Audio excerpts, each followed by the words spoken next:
Now for a look at what's got one Chinese blogger writing today. That blogger today is Chushui Bashan, who writes on Sina.com, a popular and prolific blogger on indeed many topics.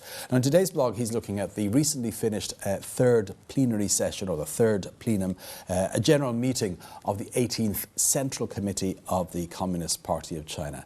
Now this meeting is particularly important because traditionally in these third general meetings of these 370 or so top officials of the Communist Party, policy is decided for the rest of that particular Congress, a 5-year period, which in this case will go right through from 2013 to 2018.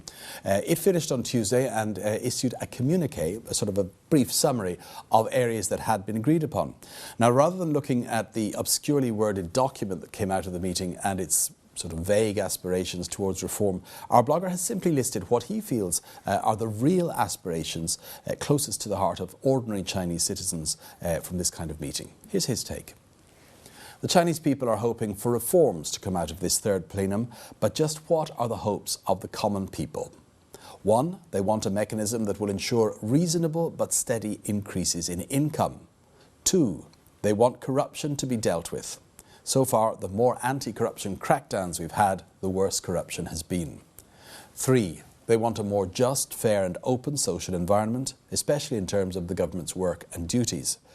4, they want to be able to do the following relatively easily: see a doctor, go to school, find a job, buy an apartment. These 4 basic things have become so difficult for many common people to achieve, and they'd prefer these problems to be solved as soon as possible. 5, they want better and more practical social security, just as in European countries where there is free medical care and free education. 6, they want the safety of food and medicine to be guaranteed so that they can be healthy. 7, they would like to see the government change the way it functions so that it will intervene less in the market. 8, they want to be able to invest their money rather than just put it in savings, as they do now because the investment environment in China is not safe. All in all, the ordinary people really want some practical reforms to come out of this so we can in fact improve our own lives.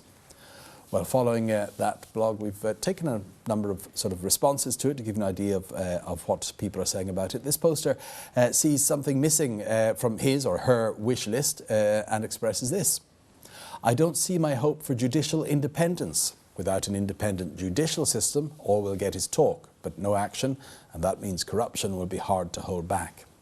This next net user isn't happy with the way the meeting is held. In such a great big country, decisions that will change the future of that country are made by such a small group of people without the participation of all the people.